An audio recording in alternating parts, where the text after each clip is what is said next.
Education system. We salute him as well this morning.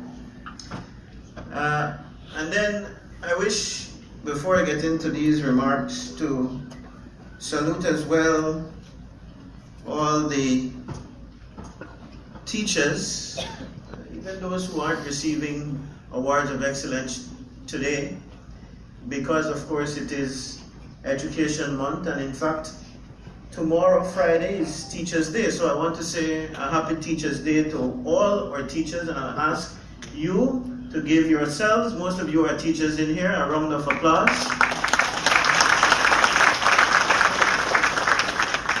And while not all of our teachers are mothers, as we have some males, I don't think it is a coincidence that Mother's Day and Teachers' Day don't fall too far apart. I was talking to one teacher yesterday who said that quite often in her classroom, the children would call her mom or mom, because of course of that very strong bond that exists between students and teachers, particularly at the early stages of education, pre-primary and the early stages of primary. Although that teacher that I was talking to was a standard 4 teacher, so that shows you how far it can go. So I want to wish all mothers as well a happy Mother's Day. And I would like to single out, of course, my own mother, who is a teacher as well. This is Elizabeth Pott. I'm pretty sure she's in school right now.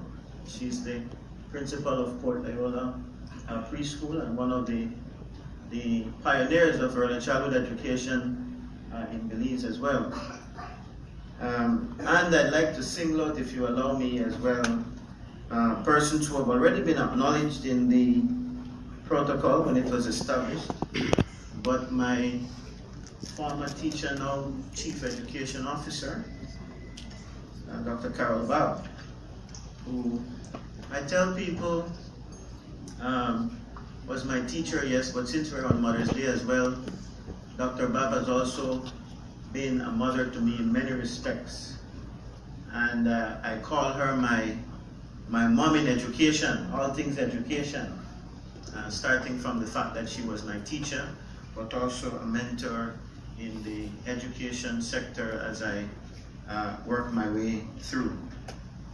And then there is another mother that I have in politics who is also a Babb, you may know, Faith Babb. So I wish her as well, although she's not here, a happy Mother's Day.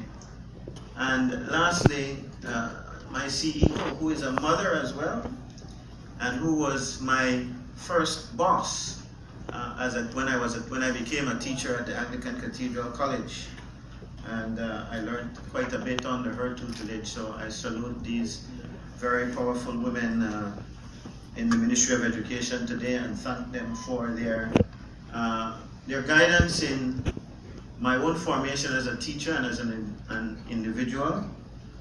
They have been like mothers to me in the process. I want to express my deep appreciation of today's ceremony, meant to honor hardworking and dedicated teachers and school leaders. The tremendous effort teachers and our educational leaders put into training of our country's future manpower are invaluable and must therefore be recognized as such. As you've heard, I've been an administrator and teacher myself, and I am aware of the sacrifice, the selflessness, the dedication, and the great sense of responsibility that teachers and the school leaders bring to bear each day. And on behalf of our government of Belize, through the Ministry of Education, I thank and I salute our Belizean educators for all their contributions. Please, let's give them a round of applause.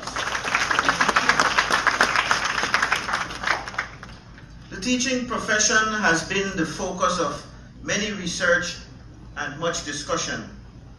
Ask the average person about a person who has made a difference in their life, and in many instances, as you heard me recount just now, you will hear that it was a teacher.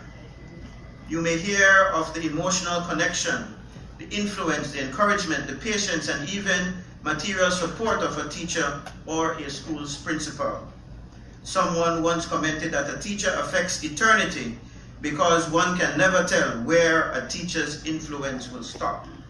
The Ministry of Education has made significant efforts and investments to ensure that teacher and leadership training opportunities are accessible across the country.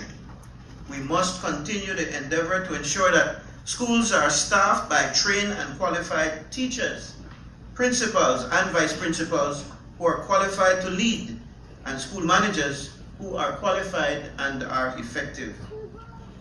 Legislation and training, however, cannot summon into existence an educational professional who is competent and also caring and compassionate. Professionals who have all three are our outstanding educators. It is these professionals that I believe we are honoring today as outstanding teachers and outstanding school leaders. Our honorees have proven to be outstanding not only because of the mastery they have demonstrated in the classroom and in school, but the value they have brought to the school community and to all the students they have served. It is right and it is fitting that due recognition be afforded to educators who have proven to be exemplary. Today's ceremony will honor a few, but I am confident that there are many unsung heroes in this noble profession.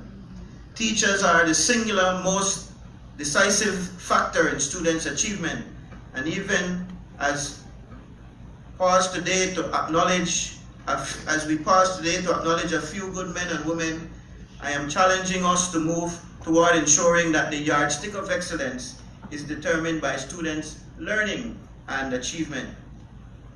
Great teachers may be born with innate abilities, but at the end of the day, the truly outstanding ones are formed and polished.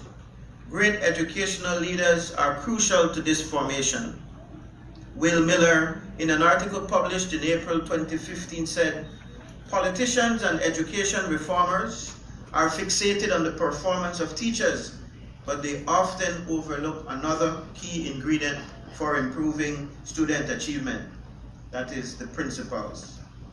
And he is absolutely correct. There is a positive correlation between strong leadership and student achievement. Because of this, a key component of the Belize education sector reform strategy is the strengthening of leadership at the school level. After all, outstanding teachers are essential, but are not enough to transform an educational system. 10, maybe 15 years ago, a good school administrator ensured that a school had a sound discipline plan and a school calendar chock full of activities, especially fundraising events, selling ideal and chips and biscuit and all that. I didn't tell you that Dr. Bob was my principal too, right? Well, I sold ideal and anyway, leave that alone. Today's school leader, however, must now be focused on student learning and must be aware of what is happening in every classroom. In a study on school leadership commissioned by the Wallace Foundation, covering about 180 schools in the United States, the researchers from the University of Minnesota and the University of Toronto concluded, "We have not found a single case of a school improving its student achievement record in the absence of talented leadership. No reform of our education system is possible without transformative, compassionate, visionary educational leadership within schools." And you know, I'll pause there to salute Principal Clint.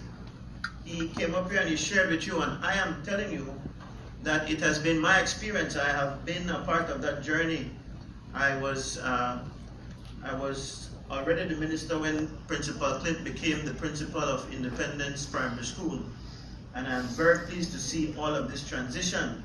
He himself has undergone professional development, but even before that he demonstrated the talent. This is what we're talking about. We need that kind of excellent leadership in all of our schools. I think Principal Clint already won the award, so I'm not lobbying for him today. He's already demonstrated that he is an excellent administrator. It is my hope that the school leaders being honored today have consistently demonstrated the kind of leadership that is making a difference for every student under their charge.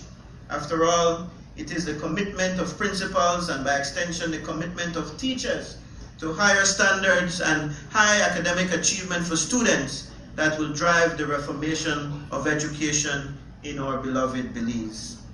In the same way that good teachers are formed into outstanding teachers, so too must good school leaders be formed by managements, mentors, and through leadership training programs that are well designed and implemented. School leaders need support, encouragement, and must participate in a professional community of learners. We all need to give school leadership the attention it deserves. Today's award ceremonies highlights educational excellence, and it has provided us with an opportunity to say congratulations and a heartfelt thank you for inspiring our Belizean children. Thanks to you for your sacrifices, and I applaud the support of your own families. It is said that outstanding educators are the soul of an enlightened society. I salute you, and I trust that your recognition today will be a source of inspiration for many, many others. Before I close, I do want to share with you some of the activities that I want you to look forward to in this month of May that we're celebrating education. Next week we welcome Minister Michael Brown, the Minister of Education from Antigua and Barbuda, and he will be here to share with us. Antigua has implemented a digital textbook initiative at the secondary level. And Minister Brown, when he comes, will bring along with him 2 experts, I believe, who will work with us to see if this is something that we can do here in Belize. We look forward to welcoming him. He's an outstanding young individual who I believe can help to give some input into helping to make our education system better as well. I believe they can learn a thing or two from us, because contrary to what some of the naysayers want to paint here in Belize, we have a very, very good education system. One that has a lot to be desired, room for improvement always, but our system is certainly not garbage, and I take umbrage whenever somebody says that. And then another major event that is dear to me that will come, what is it, Dr. Bob, at the end of the month, the 31st, did you tell me? We are going to name the Magazine Road Skills Training Center. That is the name it goes by now. Doesn't really have a name, and we purposefully were waiting patiently. We did a proper thought process in order to come up with who we could name the center of, and we have come up with the former mayor and representative of the Collet area, which the center sits, the Honorable Frank Lezama, who you know is a skilled artist that works with his hands, and he does a lot of, in fact, Mr. Frank is still selling products. I saw it over Easter. If you pass by his home there on the exit of Belize City, you still saw his wood pieces that depicted the crucifixion, I believe it was. And we're very, very happy to name the center in honor of him. And I am pleased because we shouldn't wait until people are gone to honor them. He was also a teacher in the Votec area at Belize Junior Secondary number 1, I am told, right, Dr. Bob? I refer to Dr. Bob because she's related to him, I'm told, so I know she knows the details. But we are very pleased to have that going on in this month, as well as the many, many other activities that will come. I will close by urging all.